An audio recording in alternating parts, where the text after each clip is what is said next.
Il y a enfin les procès de circonstance. Selon la conjoncture politique, tel ou tel procès est ouvert ou remis, telle affaire est instruite ou enterrée. Par exemple, au moment du premier procès du putsch d'avril 61, on annonça officieusement la réouverture de l'instruction concernant l'affaire des 121. L'instruction ne fut pas reprise, mais il fallait bien dessiner une fausse fenêtre pour la symétrie.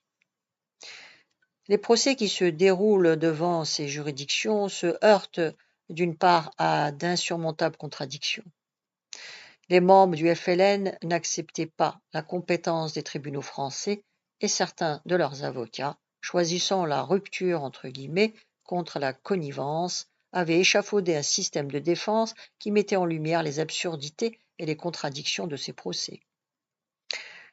Quand ils déposaient une plainte en torture, leur objectif, parfaitement cohérent de leur point de vue, n'était nullement d'obtenir de la justice française qu'elle condamnât les tortionnaires. Ils avaient de bonnes raisons pour savoir que c'était impossible, mais de l'amener à s'enferrer, à se ridiculiser chaque jour un peu plus aux yeux de l'opinion qui suivait ces débats.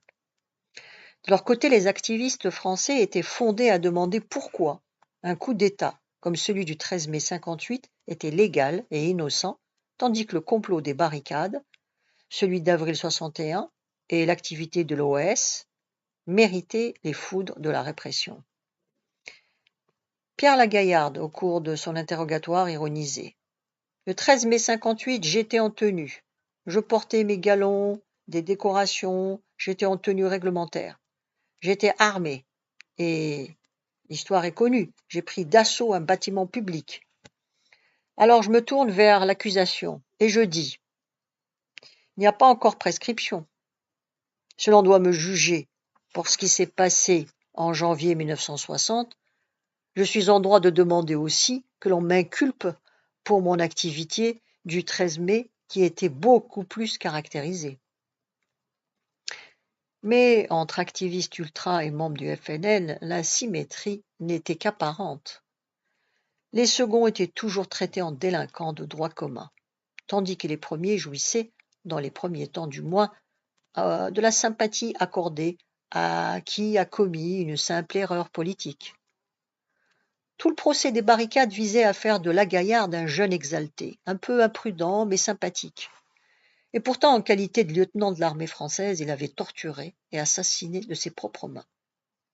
Mais comment lui reprocher ces crimes, alors que l'accusation était représentée par un homme qui, en 1957, en sa qualité, oui, de conseiller juridique du général Salan, avait pleinement approuvé l'usage des interrogatoires renforcés.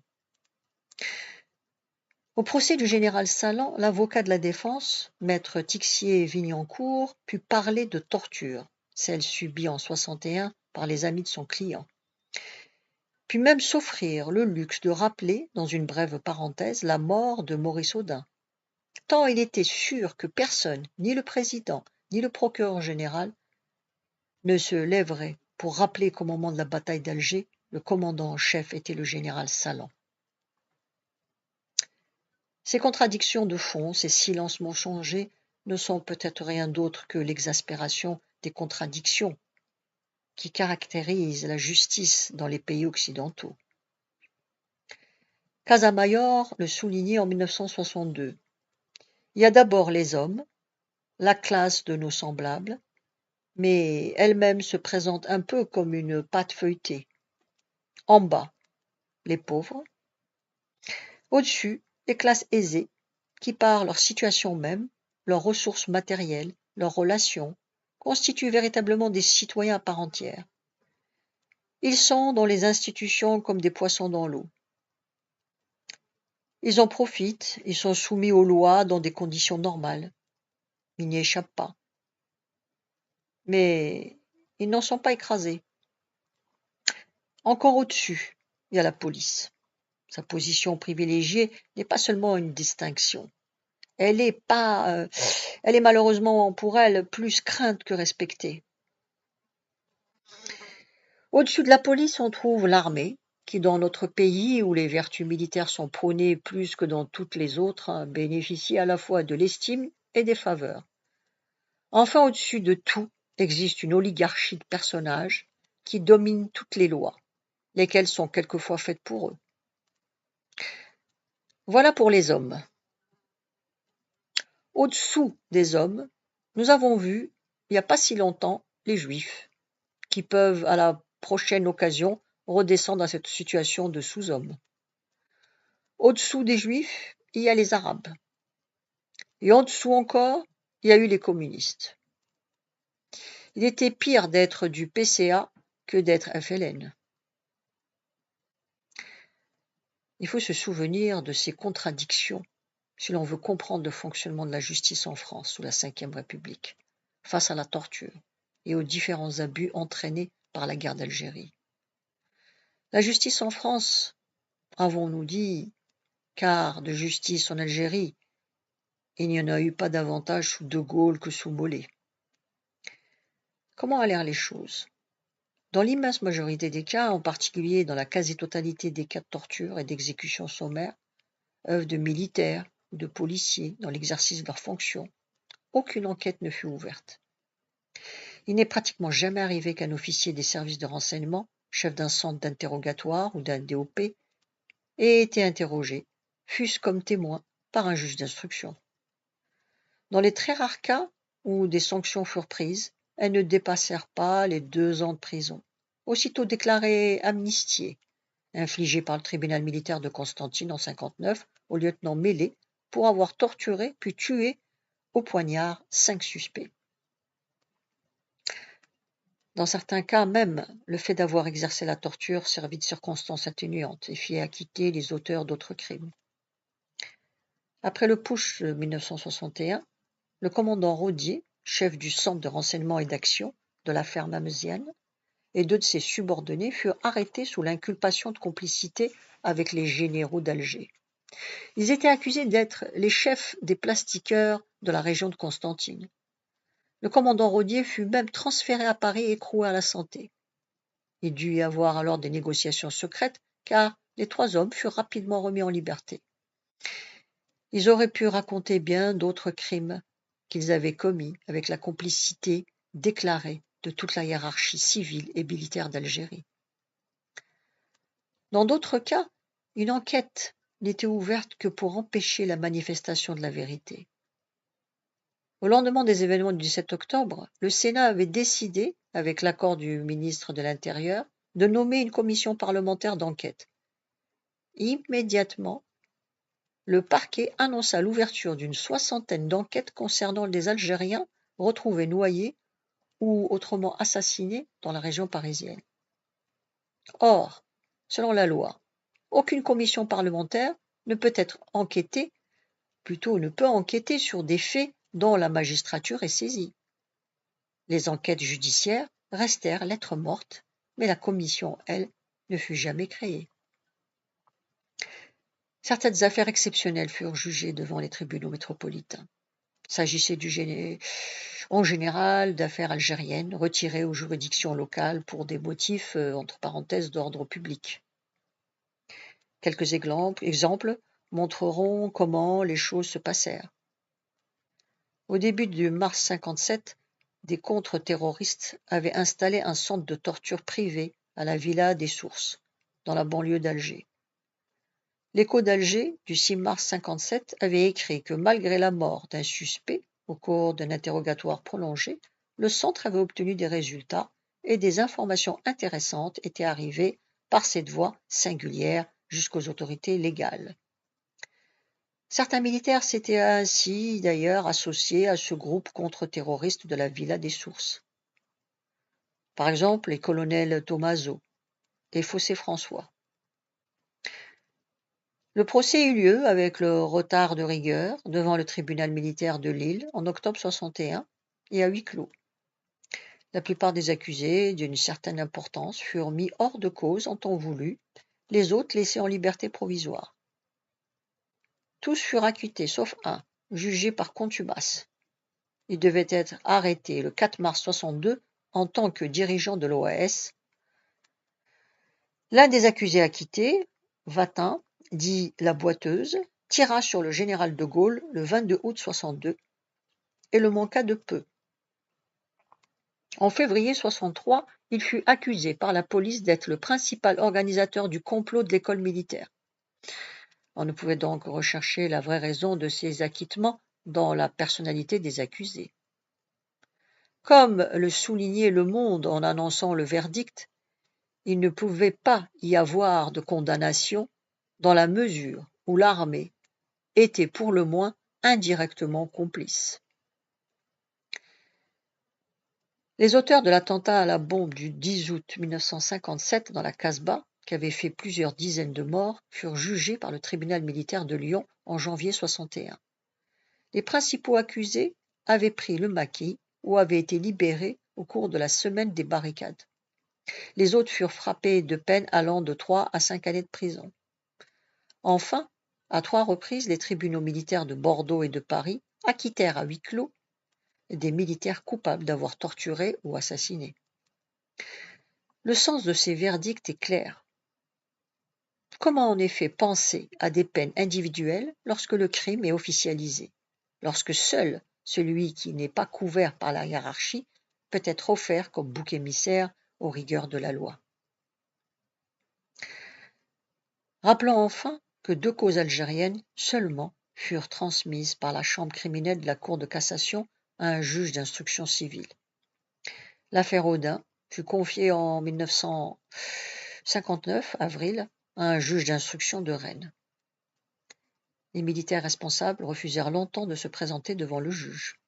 L'un d'eux, qui avait été cité, refusa de répondre et déclara qu'en cas de procès, il jetterait ses décorations au visage du magistrat. Le procès fut cependant instruit et pesa comme une menace sur la tête des officiers activistes, qui devaient ensuite s'en plaindre amèrement au moment du procès des barricades. Pourtant, le procès fut pratiquement interrompu lorsque 2 témoins, le procureur général Reliquier et le général Allard, affirmèrent que les principaux coupables se trouvaient parmi les membres du gouvernement Mollet. Le second procès, celui de Djamila Boupacha, fut instruit par un juge de Caen, qui prit le procès très au sérieux. Mais au moment décisif de l'instruction, le ministre des Forces armées et le général commandant en chef en Algérie refusèrent de remettre au magistrat les documents qui pouvaient lui permettre d'identifier et de confondre les coupables. Dans l'un et l'autre cas, le juge d'instruction, en vertu du décret d'amnistie du 22 mars 62, rendit une ordonnance de non-lieu, aggravée dans le cas de l'affaire Audin, du motif surabondant d'insuffisance des charges contre quiconque d'avoir assassiné Maurice Audin. Insuffisance des charges.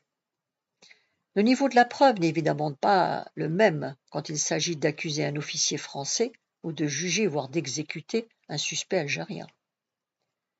Citons un magistrat qui est, en la matière, orfèvre. On devait voir, à mesure que les attentats et les réseaux se multipliaient, beaucoup de policiers prendre trop aisément des présomptions pour des preuves. Après quoi, il faut avouer que des juges d'instruction en ont parfois fait autant.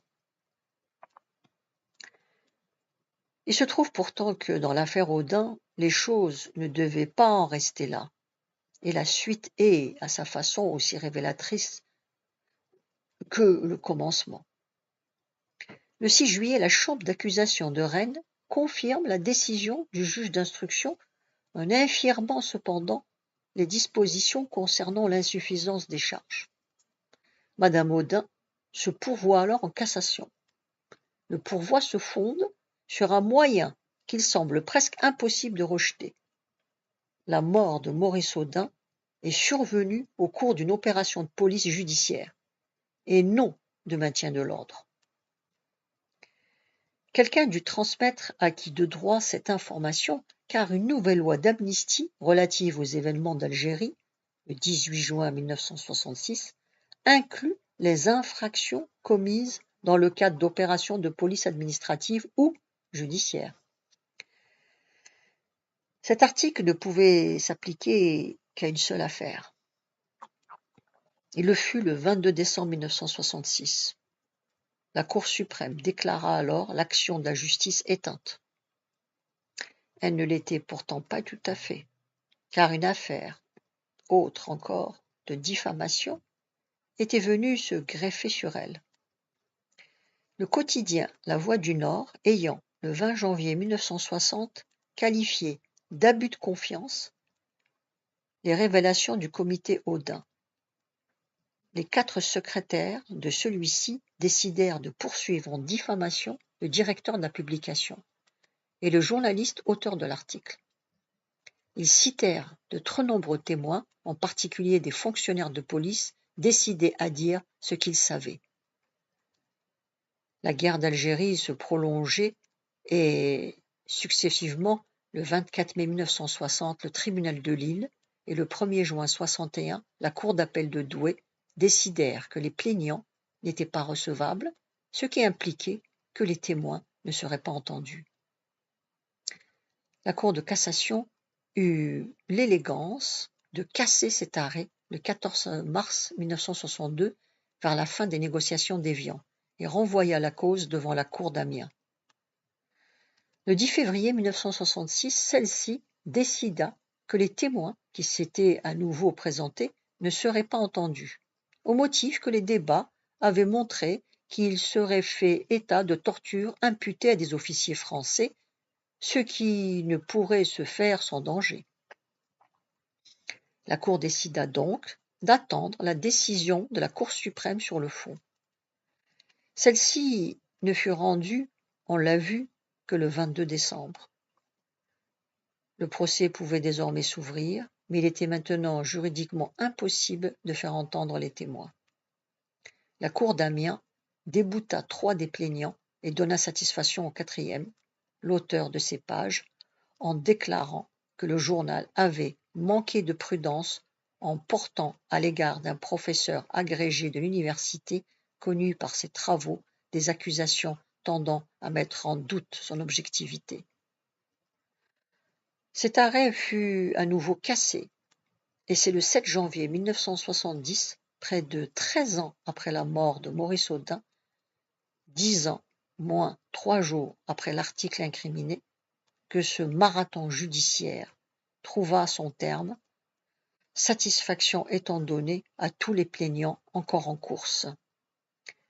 La Voix du Nord fut condamnée à leur verser le franc symbolique. Est-il besoin de dire que l'action d'un tel arrêt était-elle aussi éteinte? La suite demain. Vous pouvez vous abonner.